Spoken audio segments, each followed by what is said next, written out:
We are 4 African-American men who've been through a whole lot together. And in this country, that means everything. You choking up? Appreciate you, man. That was well said. I think it's time you moved out of your mama's house. Like what you looking at? Stop doing that. We're your bros. Always there in the time of need. Your man should walk his own path. You don't need to interfere. Y'all really doing this right now? Shut up! What is it? It's the police. Don't go to the door, man. See, that's the white side of him. All right, bruh fans, you just saw the shortened variation of the Bruh Season 2 trailer. Couple of announcements. As you know, this Thursday, May 27th, Bruh will be dropping the first 3 episodes of Season 2, just like they did during Season 1. I think it's safe to assume that at this point, both Bruh and Ruthless are following the same trend of whenever the show is dropping their season premiere or the return from a mid-season finale hiatus, they'll be dropping 3 episodes instead of 1.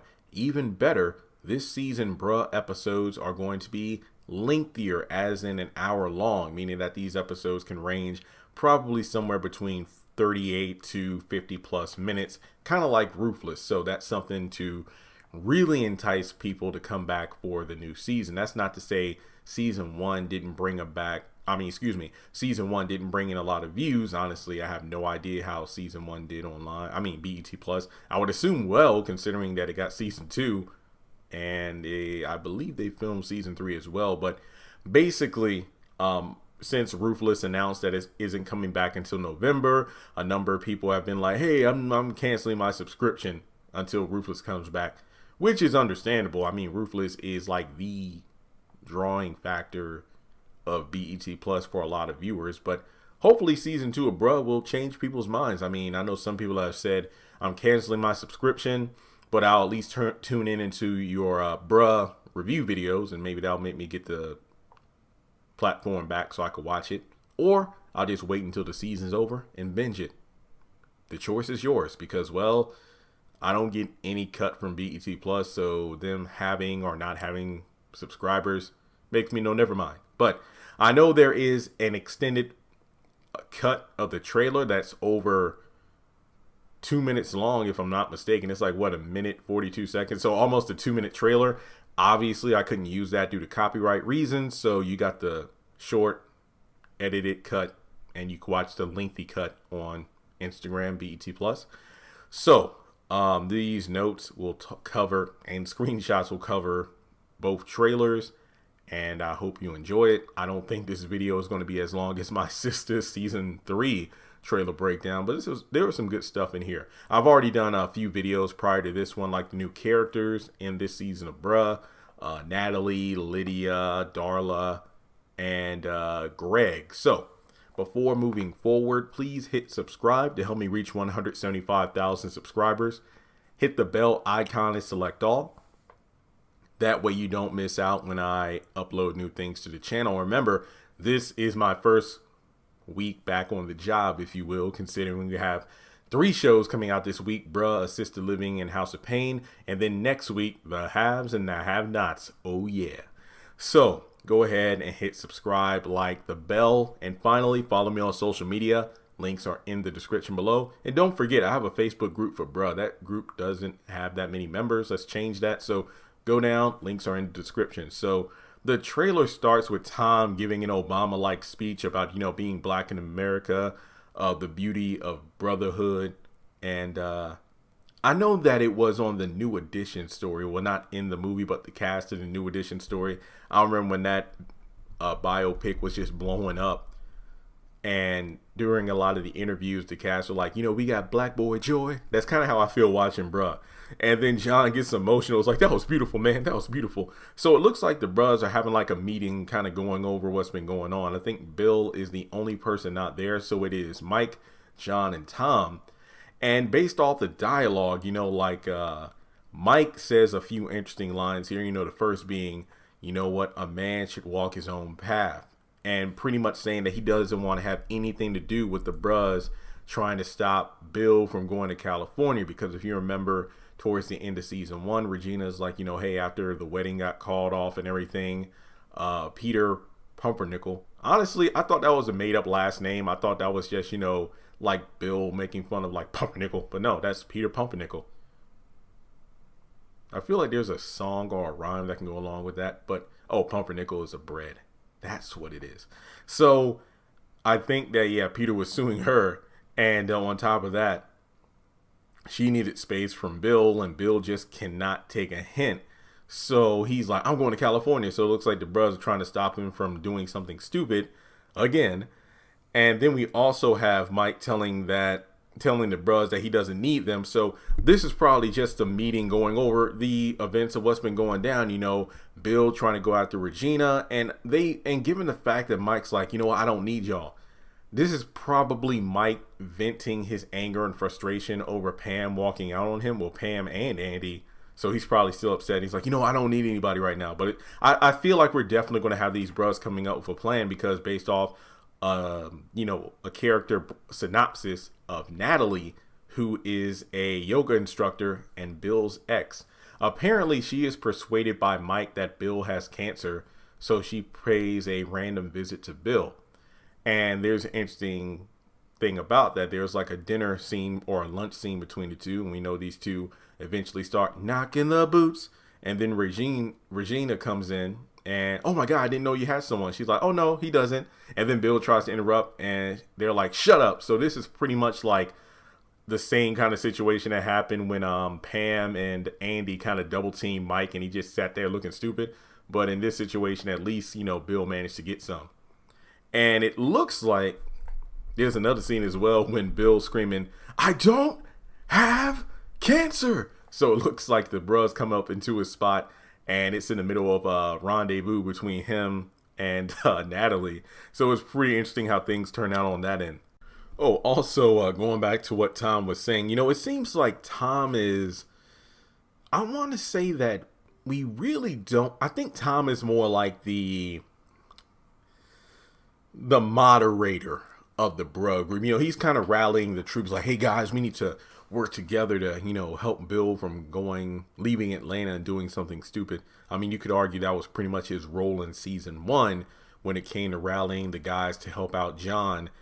But there's also a scene with him and John in the car, and he's just suggesting, you know what, I think it's time you moved out of your mom's place. And then of course that sets off John. Whoa. We're not going down this road again. My mom lives with me. Okay. And then we kind of flash over to Alice in her nightwear, and she's flirting with Bill. And of course, John is embarrassed. I think there's another scene of him, you know, in his bed with his headphones on. He's like, stop. So, you know, Alice is probably getting it on with her guy, in the next room over.